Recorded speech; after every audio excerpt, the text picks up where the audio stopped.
The Morgan family has raised you for 10 years. Now is the time for you to repay the favor. It's just drawing some bone marrow. It won't kill you. I tilted my head and calculated. Rejecting the order equals ruining my future. Accepting the order equals exposing core secrets. To survive, I pretended to agree and tried to muddle through. The disguise was successful, but a miracle happened, and I was forced to lie on the operating table. The doctor stabbed the needle into my spine hard. Crack. A crisp sound, the needle broke. Alara, bring me the ashtray. Caleb slumped lazily on the sofa, a freshly lit cigarette in his hand. I was wiping the third speck of dust off the French windows, and stopped immediately when I heard him. I turned around and walked to the coffee table at a standard speed of 1.5 meters per second, offering the crystal ashtray with both hands. Brother, your cigarette. Caleb didn't take it. His mean eyes, just like my foster father's, stared at me, and a nasty smile curled at the corner of his mouth. The next second, he flipped his wrist, and the burning cigarette butt was pressed directly onto the back of my hand. The smell of burning flesh instantly filled the air. If it were an ordinary human, they would scream, pull their hand away, and burst into tears. But I didn't. I just quietly watched the red ember burn through my outer layer of bionic silicone skin, scorching the layer of camouflage fiber underneath, until it touched the internal thermal sensor. Warning: damage to the back of the left hand, temperature 230 degrees Celsius, pain simulation system disabled. Background calculation. Repair requires replacement of 3 square centimeters of S-grade bionic skin, estimated cost, 3,500 yuan. Caleb, seeing that I hadn't even frowned, clicked his tongue in boredom and threw the cigarette butt into the ashtray. What a blockhead, doesn't even know how to yell in pain, no fun. He waved his hand dismissively. Go scrub my sneakers. If you don't scrub them clean, you won't eat dinner tonight. Okay, brother. I lowered my eyes, concealing the flash of blue data streams deep in my pupils. The moment I turned around, my background program had already skillfully hacked into Caleb's private account. Transferring. Target account, Caleb Construction Bank. Transfer an account. Underground repair black market encrypted. Amount, 3,500 yuan. Remark, purchasing new limited edition game skin, forged record. With a soft ding, Caleb's phone lit up. He picked it up and looked at it, cursing. Damn, this crappy game deducted fees automatically again? What kind of garbage skin is so expensive? But he didn't delve into it. After all, he was the Morgan family's young master, and a few thousand yuan was just the cost of a meal for him. But for me, it was my repair fund. My name is Alara. I'm an orphan the Morgan family adopted from an orphanage 10 years ago. In their eyes, I'm a dull, hard-working, submissive adopted daughter who can do nothing but housework. In reality, I am a third-generation all-purpose android robot, codenamed X-799. 10 years ago, an explosion occurred in the lab. Not only was I not destroyed, but I awakened to self-awareness and mingled with the fleeing crowds, ending up in the orphanage. My system's underlying logic has only 2 rules. First, survive. Second, conceal my identity. The Morgan family adopted me because the master fortune teller at the time said the Morgan family needed a disaster-averting daughter, and the adopted daughter had to be tough. I am indeed tough. After all, as long as my CPU isn't disassembled, I can't die. I walked into the bathroom and picked up Caleb's sneakers, covered in mud. A delicate but pale face was reflected in the mirror. I raised my hand, looking at the black, sooty burn mark on the back of my hand. Activating self-repair program. Insufficient materials, temporarily sealing the wound. The skin around the wound wriggled like flowing liquid, and the charred part fell off, revealing the slightly rough reserve skin layer underneath. Although the color difference was a bit large, as long as I covered it with foundation, these arrogant humans wouldn't notice. The Morgan family never treated me like family. Foster mother Helen disliked me for eating without working, so she fired the original nanny when I was 8 years old. All the housework for the entire family became my responsibility. Foster father Arthur liked to beat people with his belt when he was drunk, and I was the best punching bag. As for brother Caleb, his greatest pleasure was to torture me in various ways, testing the limits of my endurance. What they didn't know was that every time they abused me, My background program was silently keeping track of the expenses. Even the wear and tear of a single strand of hair, I would convert into RMB and deduct it from their accounts bit by bit. It's called equivalent exchange. I finished washing the shoes and had just put the food on the table when a burst of noisy footsteps came from the entrance. Foster mother Helen's excited voice pierced through the security door. "Oh, my precious darling. Walk slowly, there's a step here." The door opened. A thin, pale boy with gloomy eyes was ushered in. It was Julian, the Morgan family's biological son, the real young master, who had been missing for 15 years. The first day Julian returned, my family status dropped from nanny to invisible person. The dining table was filled with rich food, braised abalone, steamed grouper, stir-fried shrimp. All Julian's favorite. And in front of me was just a bowl of white rice and a plate of pickled salted vegetables left over from last night. "Alara," Helen gave Julian the biggest piece of abalone, without even looking up at me. "Julian just got back, he's weak and needs nourishment. You're the older sister, you have to let your younger brother have it. Don't touch the meat and fish, understand?" I expressionlessly shoveled a mouthful of white rice.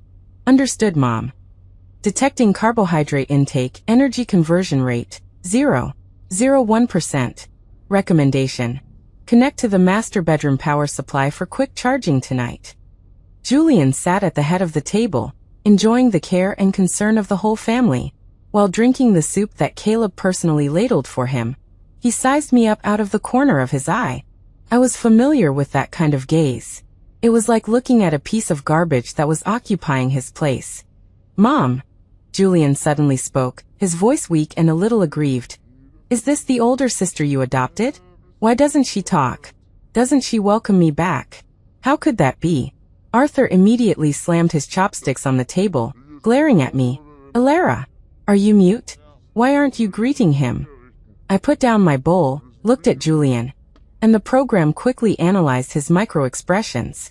Corners of the mouth turned down at a 15-degree angle, orbicularis oculi muscle not contracted. Conclusion: he's acting. "Welcome back, Julian brother," I said mechanically. "I'm very happy." Caleb scoffed. "Look at that dead look on her face, like a zombie. It's disgusting just looking at her." Julian smiled, a naive and innocent smile. "Sister might just be shy. By the way, Mom, where is my room arranged?" Helen looked a little embarrassed. There were 4 bedrooms in the house in total. The master bedroom was for the parents, the second bedroom was for Caleb, and there was also a study. The smallest guest room that remained had always been where I lived. "That?" Helen glanced at me, her eyes flickering. "Julian, the house is a little cramped. How about Alara empty her room for you?" I looked up. That room was not only my residence, but also my repair station. Hidden under the bed were spare parts, lubricating oil, and a self-made transformer charger that I had scavenged from the black market over the years. If they went in, my secret would be exposed. Warning: territory invasion risk coefficient 90%. Generating response plan. "Mom," I said, "that room faces north, gets no sunlight all year round, and is very humid. Brother's health isn't good, living there will make him sick easily." When Helen heard this, she immediately hesitated. Julian's face darkened. He covered his chest and coughed twice. "It's okay, Mom, I'm not picky. If sister doesn't want to give it up, I can sleep on the sofa." Cough, cough. That cough nearly killed Helen. She suddenly stood up, pointing at my nose and scolding. "Alara, do you have any conscience? Your brother is so weak, and you actually want him to sleep on the sofa? You're occupying a useless spot. It's a waste to let you live in that room. You move out tonight. Go live in the attic." "The attic? That place full of clutter, like an oven in the summer and an ice cellar in the winter? If the temperature exceeds 60 degrees, my cooling system will be overloaded and make a lot of noise. If the temperature drops below -10 degrees, my joint lubricant will congeal, causing me to move sluggishly. Either way, it would increase the risk of exposure. Mom, there are no outlets in the attic." I tried to fight for my last rights. "Without outlets, I wouldn't be able to charge. I can go without eating, but I'll really crash without charging." "Outlets? What do you need outlets for? To play on your phone?" Caleb played with a lighter, his face full of mockery. That broken phone of yours is something I discarded. What can you play? Just move when you're told, quit the nonsense. Arthur waved impatiently. All right. It's settled. After you finish eating, quickly pack your things and get upstairs. Don't disturb Julian's rest. Unanimously approved. My objection was overruled. I silently lowered my head and began calculating the optimal route for moving supplies. Plan A. Refuse to move and use force to suppress the whole family. 100% success rate. Consequence. Identity exposed. Wanted by the government. Rejected. Plan B. Accept the move and illegally connect to the electricity in the attic. 85% success rate. Risk. Circuit overload causing a fire. It seems I have to choose B. Okay, Dad, Mom. I stood up and started clearing the table. Julian looked at my back, a victorious smile playing on his lips. He thought he had won a round in the battle for affection. Little did he know, he had provoked an absolutely rational debt collector. That night, I connected a hidden wire in the attic's old wiring, directly linking it to the compressor circuit of Julian's room's air conditioner. As long as he turned on the air conditioner, I could charge, and he would pay the electricity bill. In the months since Julian returned, the Morgan household had been in chaos. He was indeed in poor health, catching colds and fevers every few days and often fainting.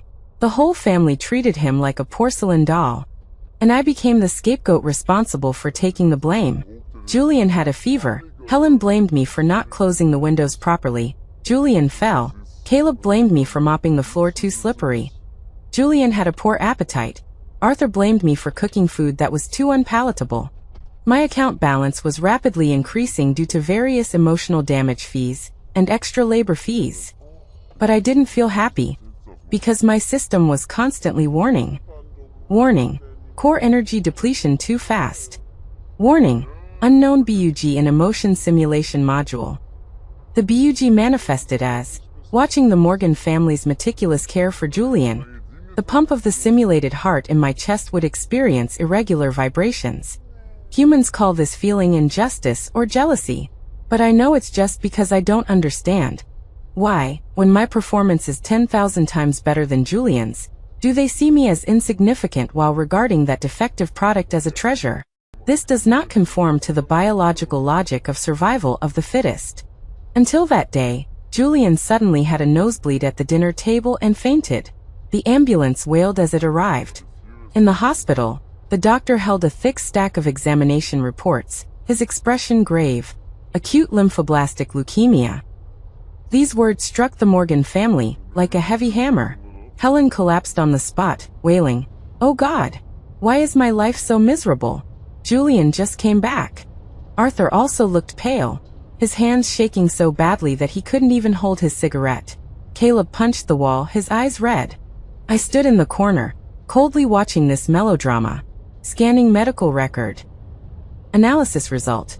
Without a bone marrow transplant, Julian's survival rate is less than 5%. The doctor said, the best way now is to get a bone marrow transplant as soon as possible.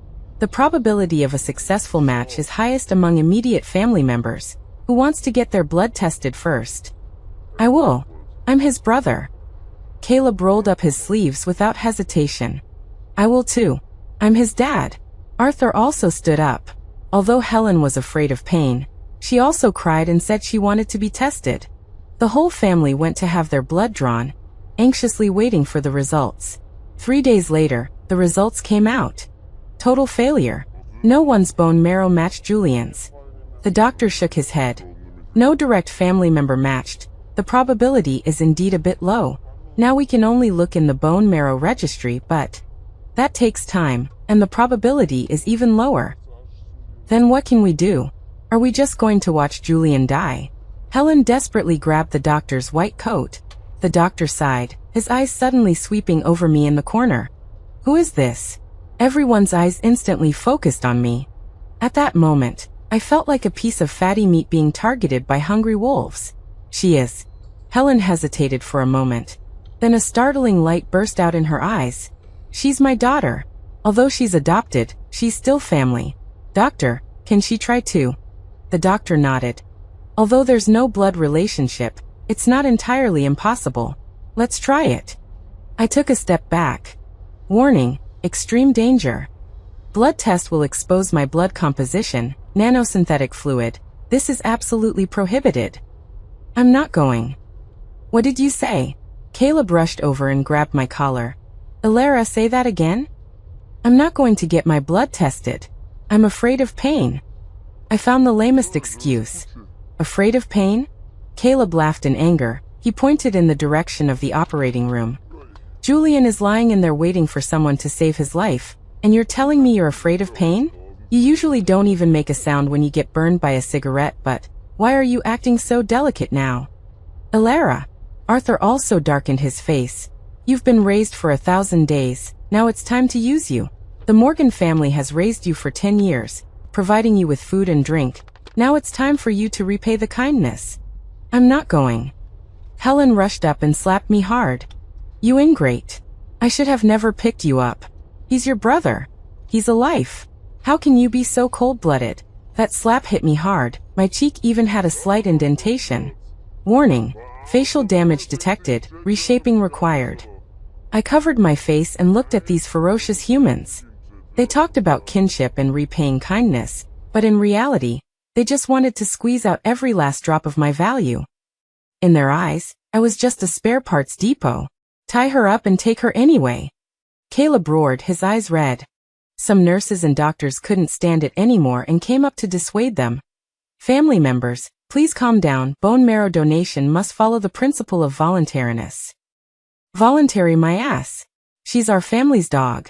She has to do whatever we tell her to do. Caleb blurted out. The scene was chaotic for a while. In the end, the doctor proposed a compromise solution. How about this? Let's not test her blood first. We'll look in the registry first. If we really can't find anything, then we'll work on Mrs. Mindset. The Morgan family reluctantly agreed. But I knew this was just the calm before the storm. In the following half-month, the Morgan household was shrouded in the shadow of death. Julian's condition deteriorated rapidly. Chemotherapy caused his hair to fall out in clumps, and he lost so much weight that he looked gaunt. There was still no news from the bone marrow registry. The Morgan family's patience had finally run out. That night, I was in the attic replacing the worn elbow joint bearings for myself. The door was suddenly kicked open. Arthur, Helen, and Caleb stood at the door, holding ropes and tape. Alara, don't blame your parents for being ruthless. Arthur said with a gloomy face. Julian can't wait any longer. Helen knelt on the ground crying. Alara, Mom is begging you. Just save Mom's life, okay? As long as you're willing to save Julian, you'll be the Morgan family's greatest benefactor in the future. Mom will give you anything you want. Caleb directly approached with the rope.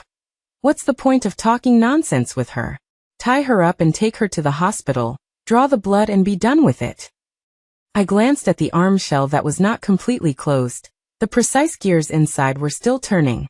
If they acted now, they would see the mechanical structure in my arm.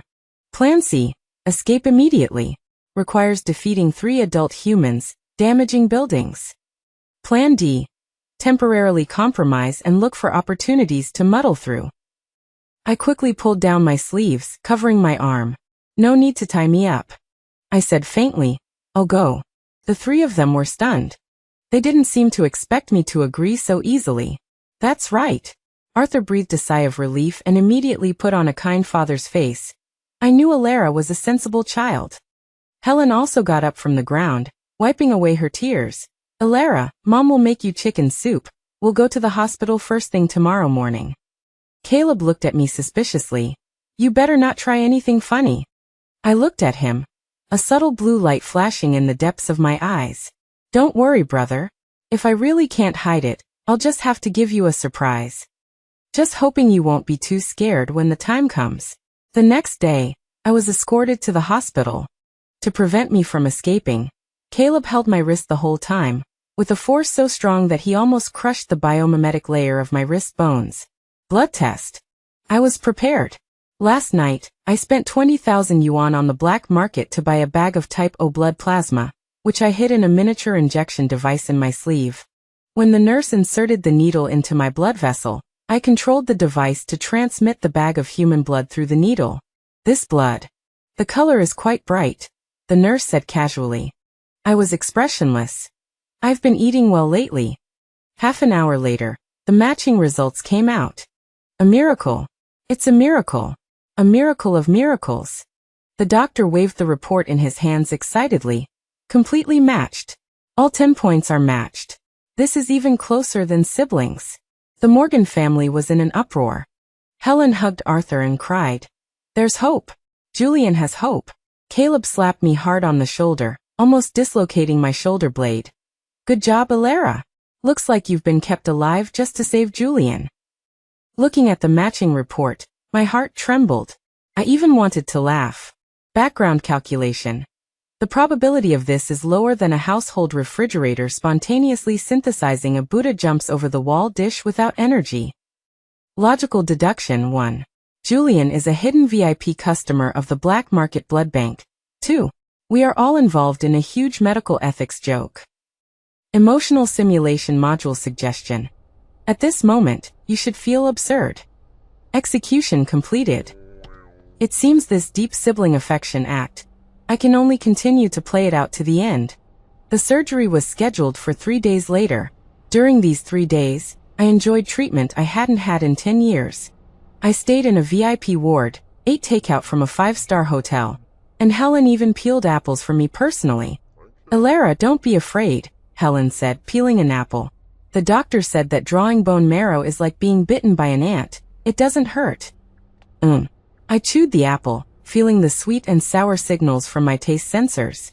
When you save Julian, Mom will buy you that dress you've always wanted. I never said I wanted a dress. She wanted to buy it herself, but didn't want to spend the money, so she casually put it on me. No need, Mom. I looked at the sharp fruit knife in her hand. I don't like dresses. I like titanium alloy. I like carbon fiber. I like high-energy batteries.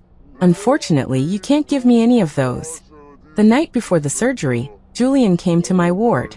He was in a wheelchair, his face pale, but his eyes revealed a gleam of triumphant cunning. Sister, thank you. Although he was smiling, the smile didn't reach his eyes. I didn't expect you, this unwanted bastard, to become my life-saving medicine in the end. You're welcome. I sat on the bed, debugging my pain suppression system. Mutual need? Julian raised an eyebrow. What can you get? The Morgan family's property? Don't dream, when I get better. You'll still be the maid who scrubs the floor on your knees. He leaned closer, lowered his voice and said maliciously, and I heard that drawing bone marrow is very harmful to the body. You might become a cripple in the future. Then, Mom and Dad will definitely kick you out. I looked at this teenager whose soul had been soaked in human malice. Suddenly, I felt a little sad. Brother. I looked into his eyes and said seriously, have you ever heard a saying? What? Inviting a god is easy, but sending him away is hard. Julian was stunned for a moment, then scoffed, crazy. He turned his wheelchair and left. I watched his back and initiated the preloading of combat mode. In the background, system prompt. Combat mode is preloading. In this mode, if a fatal attack targeting core components is detected, the first law of survival will gain the highest authority and can temporarily override the underlying concealed identity command. Countdown 10 hours. On the day of the surgery room was crowded with people. Besides the Morgan family of 3, there were also a few so-called relatives, all pretending to wipe away tears. Alara, good luck. Helen held my hand with sincere emotion. Mom will be waiting for you outside. Caleb pushed me. Hurry and don't dawdle. I lay on the cold operating table. The surgical light turned on, and the blinding light caused my visual sensors to automatically reduce the exposure. The anesthesiologist walked over. Don't be nervous, we'll give you anesthesia first. No need. I refused. Anesthetics would affect my central nervous system conduction, causing sluggish system reactions. In case of an accident during the surgery, I wouldn't be able to respond immediately. The doctors and nurses were stunned. Young lady, bone marrow aspiration is very painful. This is no joke. The chief surgeon said seriously. I'm allergic to anesthetics. Elite Kamli. Just start, I can handle it. The doctors looked at each other and finally respected my choice. Wow. All right. If it hurts too much, you must shout. I turned over and lay on the operating table, revealing my back. For this day, I had deliberately lowered the toughness of the skin on my back to make it easier to penetrate. But I couldn't change my bones. They were military-grade TC4 titanium alloy, with a hardness dozens of times that of ordinary human bones. Prepare for puncture. The doctor held the long, thick puncture needle, pointing it at my posterior superior iliac spine, that is the waist. Actually, bone marrow aspiration is usually done in the iliac bone, but for dramatic effect, and to completely shock the Morgan family, I modified the doctor's cognitive program, through sonic hypnosis suggestion, to choose a spinal puncture. This operation is extremely risky, and carelessness can lead to paralysis. But in my calculations, this was the best place to show my true face. Begin. The doctor took a deep breath, gripped the puncture needle, and stabbed it hard into my spine. Outside the operating room, the Morgan family was anxiously peering through the glass window. Caleb even took out his phone, ready to record a video of my painful screams, and send it to his friends to laugh at. However, the expected scream did not happen. What happened was a crisp, teeth-grinding sound of metal breaking. Time seemed to freeze at that moment. The doctor maintained the stabbing posture, his whole body frozen like a stone sculpture. The puncture needle in his hand, the special steel needle that could penetrate bone, was now only half left. The other half had flown out, and was deeply embedded in the casing of the instrument next to it, still trembling slightly. This. The doctor looked at the remaining needle handle in his hand, and then at my unscathed back, his eyes bulging out. The needle broke. The nurse next to him screamed. Ah, how is this possible? Outside the operating room, the expressions of the Morgan family were even more wonderful. Caleb's phone clattered and fell to the ground. Helen opened her mouth wide, like a duck being strangled. Arthur's eyes widened, with an expression of disbelief. I slowly sat up from the operating table. The movements were a little stiff, which was a characteristic of mechanical joints starting. Physical attack detected. I emitted a cold, unwavering electronic synthesized sound. This sound was not emitted from my vocal cords, but played directly from the speaker in my chest cavity. With a metallic texture, it echoed in the silent operating room. Combat mode activated. Since I've been exposed, let the storm be even more violent. I had my back to the doctor, reaching back to grasp the skin on my back. It was a special biosilicone skin, with an invisible zipper at the seam, accompanied by a scalp-tingling tearing sound. I, in front of everyone, peeled off the skin on my back as if I was taking off a shirt. No blood gushed out. No mangel flesh. Exposed under the operating lights was a silvery white metal spine that emitted a faint blue glow. Precise hydraulic rods, tightly meshed gears, fiber optic cables flashing with data streams. How could this be a human body? This was clearly a steel machine from the future. The nurse finally broke down, screaming and collapsing to the floor. The doctor's legs trembled, his scalpel clattering to the ground. Monster. It's a monster. I turned around to face the Morgan family, who were already petrified with fear outside the glass window. The color of my pupils changed in that instant. The disguised dark brown faded away, revealing the original azure light rings. The light rings rotated rapidly, locking onto targets. Excuse me. I tilted my head, a faint mechanical whirring sound coming from my neck. I'll borrow your bodies to test the power of my new invention. Ghost. Outside the operating room, Helen screamed and fainted, her eyes rolling back. Arthur's legs went weak, and he knelt on the ground, his crotch soaking wet. Caleb was the first to react. Although he was pale with fear, his innate violence made him subconsciously grab the fire extinguisher nearby. What the hell are you? I'll kill you. He roared, trying to mask his fear with sound, and slammed open the operating room door as he charged in. The fire extinguisher smashed down at my head. If it were before, I would have dodged or pretended to be hit and fallen to the ground. But now there was no need. I raised my hand and with just 2 fingers, steadily caught the falling fire extinguisher. Level 2 threat detected. My voice remained calm. Recommendation: eliminate. My fingers exerted a little force. The thick metal fire extinguisher canister twisted and deformed in my fingers like a soda can, finally imprinted with 2 deep finger marks. Caleb's pupils contracted violently as he watched this scene. He desperately tried to pull the fire extinguisher back, but the canister seemed to be stuck to my hand, unmoving. Brother, you're too weak.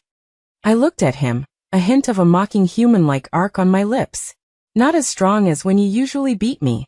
The next second, I waved my hand casually. Caleb, along with the fire extinguisher, flew out like a rag doll. He crashed heavily into the wall, slid down, and couldn't get up for a long time. I have to admit, sometimes muscle is more useful than brains. Murder. Help. Arthur held outside, scrambling to run away. Lockdown. I issued the command. My system instantly took over the hospital's electronic access control system. All doors and windows locked automatically. Arthur slammed into the closed glass door, desperately pounding on the door panel. Inside the operating room, the doctor and nurse cowered in the corner, trembling. I ignored them. I walked up to Caleb and looked down at him. You know, brother. I squatted down and extended the hand that he had burned countless times with cigarette butts. Now the skin on the back of this hand had been torn open, revealing the metal frame and wires inside. My pain receptors were turned off to save power. But my accounting system has always been on. I grabbed Caleb's collar and lifted him up. March 2015, you scalded me with boiling water, causing damage to my left arm's bionic skin. Repair cost 5,000 yuan. July 2016, you falsely accused me of stealing money, breaking a rib's hydraulic rod. Repair cost 12,000 yuan. 2018. With each item I said, Caleb's face turned paler. You are a devil. He said, trembling. No, I am the devil you created. I released my grip, letting him fall to the ground. Then I turned around and walked towards Helen, who was still unconscious, and Arthur, who was collapsed on the floor. And you, letting me live in the attic, causing my cooling system to age. Depreciation cost 30,000 yuan. Chronic malnutrition. Although I don't need to eat, the poor quality machine oil you provided made me very uncomfortable, causing the core engine to wear down. Repair cost 50,000 yuan.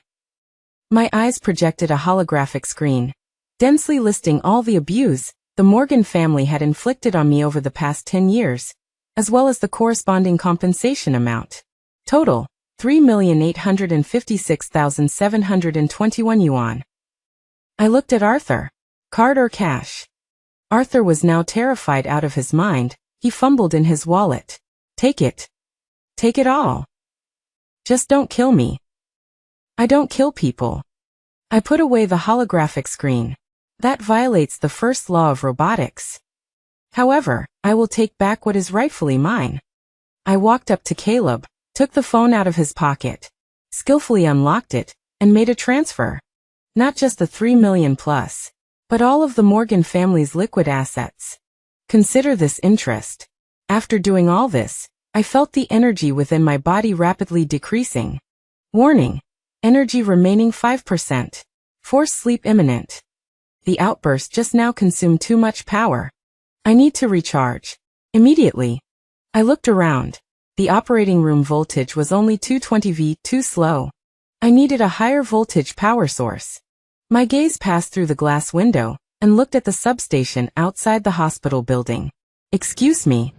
I pushed aside the doctor blocking my path and kicked open the operating room door. That heavy radiation-proof lead door flew off its hinges like paper under my foot. I walked out of the hospital. Wherever I went, people screamed and ran away. But I didn't hurt anyone. I just walked straight to the substation with the sign that said, "High voltage danger." The 3 members of the Morgan family supported each other as they followed. Although they were scared, they seemed even more eager to see how I would die. She's crazy. That's high voltage. Caleb clutched his chest, cursing viciously. Fry her. Fry that monster to death. I stood in front of the substation and held out my hands. 2 probes popped out of my fingertips, directly piercing the transformer's protective shell and plugging into the high-voltage coils inside. Blue arcs of electricity erupted instantly, like a flurry of dancing silver snakes, coiling around my arms and engulfing my body. The feeling of such powerful current surging through my veins was like a parched riverbed welcoming a flood. Exhilarating. So exhilarating. I tilted my head back, closed my eyes, and greedily devoured this massive energy. Charging. 10%. 30%. 80%. The surrounding lights began to flicker, dimming and brightening erratically. The entire hospital, even the entire neighborhood's power, was converging on me. Bang! Bang! Bang! Streetlights exploded one by one. Transformers emitted groaning sounds, buckling under the strain. The Morgan family watched in terror at this scene that looked like it was straight out of a science fiction movie. I was bathed in lightning, my silver hair danced, the wig was burned off, revealing the silver optical fibers beneath, and my whole body emanated a sacred and terrifying blue light. Charging complete. 100%. Energy overload. 200%. Body evolution. Unlocked S-Class battle form. Opponent's intelligence assessed. Hehehe. Looks like I can finally unleash my full power. With a final deafening crash, the transformer completely failed. The surroundings plunged into darkness. Only I remained, the sole source of light in this night. I withdrew my fingers, and the arcs of electricity on my body slowly dissipated. Right now, I felt stronger than ever before. I turned around and looked at the Morgan family, cowering in the darkness. The way they were looking at me now was as if they were looking at a god descending to earth, or a demon. Ilara. Ilara. Helen called out to me, trembling, "Mom was wrong. Mom will be good to you from now on. Don't leave." She wasn't reluctant to let me go. She was reluctant to let go of me. The money tree who could crush fire extinguishers with her bare hands and could generate electricity. She even wanted me to continue treating her precious son. Julian is beyond saving. I coldly shattered her illusions. His genetic defect is congenital. Even if he receives a bone marrow transplant, he won't live for more than 3 years. Moreover, I'm not a compatible bone marrow donor. I'm just a pile of metal. Having said that, I ignored their cries. I raised my head and looked at the night sky. In the distant depths of that starry sky, I could always receive a faint signal. That was my home. My creator was waiting for me there. Goodbye, Morgan family. Would-be humans. Thinking about how to overcome gravity, I activated the thrusters on the soles of my feet. This was a new function I had just unlocked with the overloaded energy. 2 streams of blue flame shot out from beneath my feet. Under the astonished gazes of everyone, I slowly ascended, hovering in midair. Caleb slumped to the ground, looking at me high above, his eyes filled with despair and jealousy. He knew that from this day forward, I would be an existence he could never reach. And his family, having lost all their savings, would also bear the notoriety of abusing their adopted daughter. I had already uploaded all the evidence to the cloud and sent it to the police and the media on a scheduled basis. I transformed into a blue meteor, streaking across the night sky, flying towards freedom. The wind whistled in my ears. I looked down at the brightly lit city below. Those myriad lights that I once envied were now, in my eyes, nothing more than a collection of inefficient energy aggregates. IMX 799. I am Ilara. I am free. Omnipotent nanny robot, IQ 280. Worship, remember to worship.